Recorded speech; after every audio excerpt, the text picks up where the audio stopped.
Hey guys, welcome back to JK Rants and Reviews. I'm John, I'm Caleb. and today we're going to be talking about these slasher icon reboots, and we are going to rank them. I fell. And this might be broke it. He broke it. Let's get bigger thing, cuz? No. You're gonna break the table. And here we go.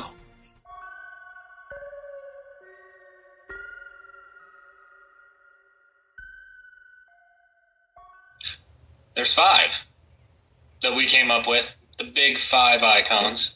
You've got your Chucky, you've got your Freddy, you've got your Mikey Myers, your Jason, and your Leatherface. And with Michael Myers, this was going to be the Rob Zombie reboot, not the 2018 reimagining. And with Leatherface, we're going to be going off the first one in 2003, not the prequel. There's 2 of those prequels now. Prequel sequels. Well, the prequel to the 2003. The other prequel is the prequel to the 1974. Yeah, we're just talking about the first surge of reboots from the early mid-2000s. Yep. All right, so Beauty Before Age, go for it. Well, here's another thing we'd like to mention is that we have not actually revealed this list to each other yet, so this could wind up being the same list. Yeah. So, my number 5, and it's only due to limited exposure, is going to be Chucky with Child's Play. It wasn't great. It wasn't terrible. I don't need a sequel. I'll probably never watch it again. I mean, it was a movie. Yeah. Yep, we did review that movie. If you want to see that and our other rankings of the Child's Play, definitely go check those out. For my number 5, I'm also going to go with the 2019 reboot of Chucky. I love Mark Hamill. I love Aubrey Plaza and everybody else that's in it.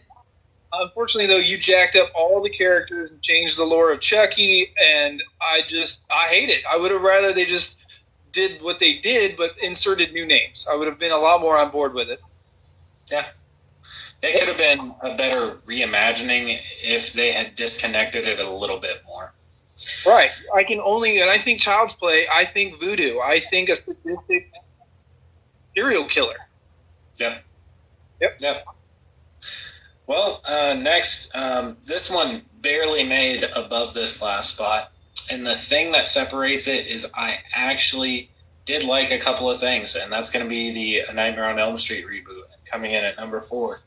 Freddy Krueger is, just amazing. But this reboot fell flat. The script was a rewrite of the first film. They tried to introduce too much, too fast, and then landed in a predictable spot. The main thing that I really enjoyed was Jackie Earle Haley's performance as Freddy Krueger, and I am so sad that we never got to see that full potential with a good script, because I think he could have come out and there could have been a few sequels or maybe a TV show or something like that, because he was fantastic.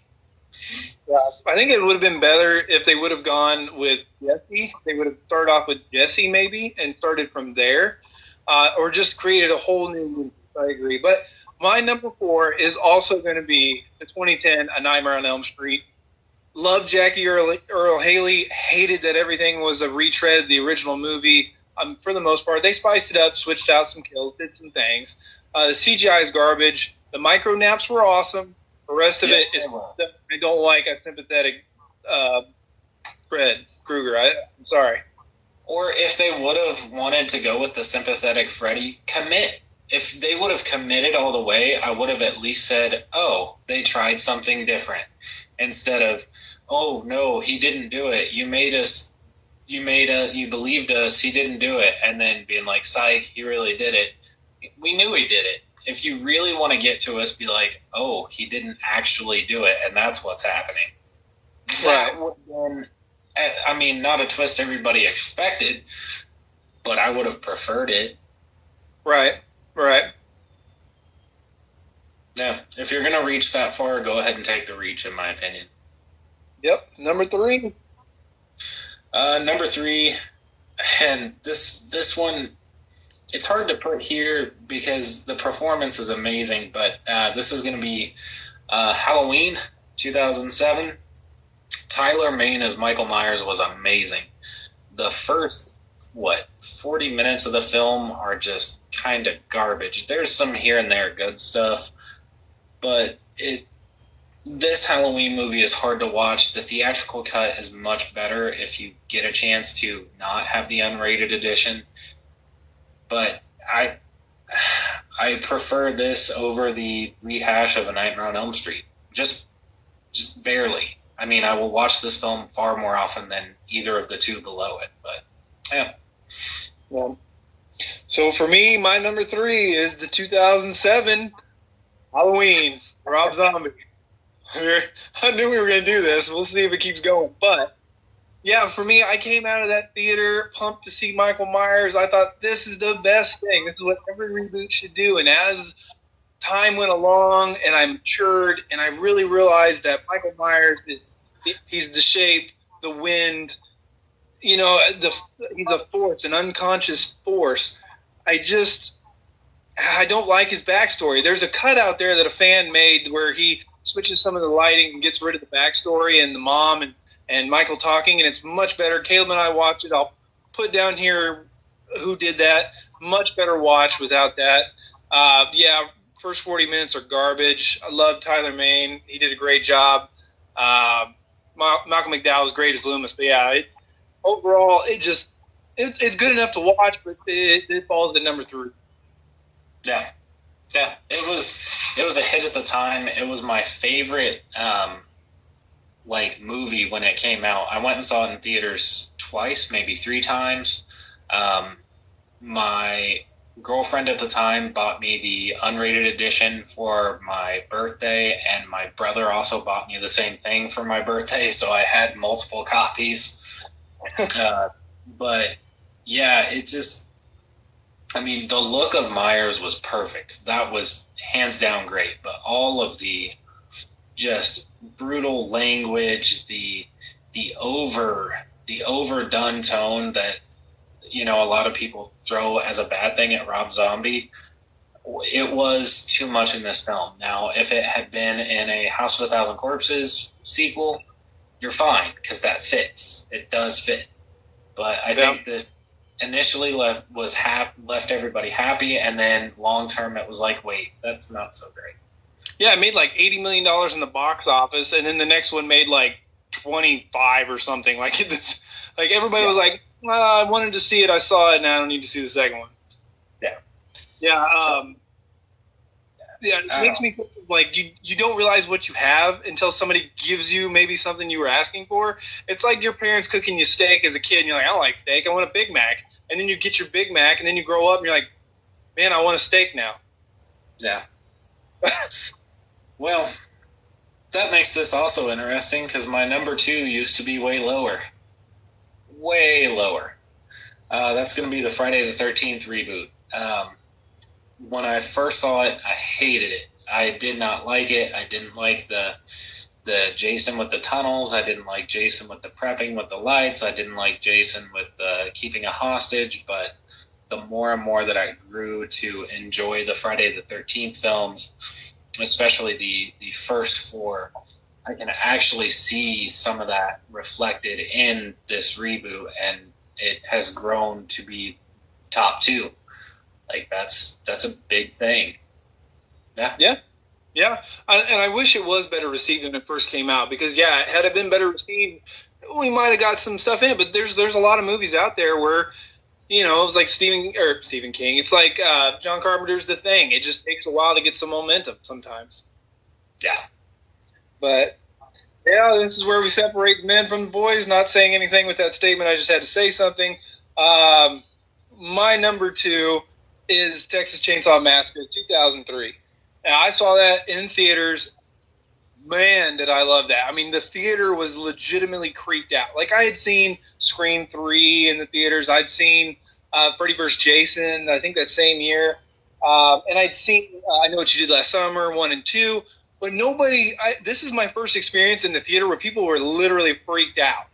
I went with my girlfriend at the time, and she was freaked out. We weren't even together for the next one. We went to the next one together also, but still a friend today. But anyway, the reason for me that it falls at number 2, I will give the movie no negatives. Absolutely zero, no negatives. Maybe if we were watching it, doing a commentary, which I would love to do someday, I could point out something and say I don't like that. But overall, the only reason I put this at number 2 is because Texas Chainsaw Massacre is so good that it makes you feel like you're there. It makes you sweat when you watch it. You feel hot. Like, it adds a different level of cinematography that the original didn't have, but it also keeps the original feel of the 1974 Texas Chainsaw Massacre, where it felt dirty and hot and like you were there. And like, I love the movie. It's so good. Unfortunately, just like the original Texas Chainsaw Massacre, the rewatchability is a little low because it's so good. It's so... Oh, man, that's where you and I differ. I rewatched that movie. I think I actually went on a Texas Chainsaw Massacre movie stint where those are the films that I popped in my DVD player over and over and over again for like 3 months while I was painting masks last summer. Like, But like I said, I'm not saying anything negative about it. It's so good that it's so real that I can't just enjoy the movie. I am immersed in it. I could never just put that movie on and not watch it because I've got to watch it. There's so much detail and oh man, the characters are played well. I love it. Love it. Yeah. Well, I guess this brings us to number 1. Yeah. Process of elimination. So for me, that's going to be Texas Chainsaw Massacre 2003. I remember watching the trailers for that film. And at the time, 2003, so I would have been 12, 13 years old. I had only seen Texas Chainsaw Massacre 2 and The Next Generation. So, oh, wow. That's different. Yeah. And so at the time, I was like, why does this look so dark and grim and harsh? Like, those were definitely more comedic films. And so I watched the original. And I remember I rented it from Blockbuster. I rented that, and Friday the 13th, Part 6, had myself a nice little evening. And I remember sitting there just being, like, baffled at how brutal the original Texas Chainsaw Massacre film was compared to any film I had ever seen, yet it showed so little. Right, yeah, no blood. I mean, well, really.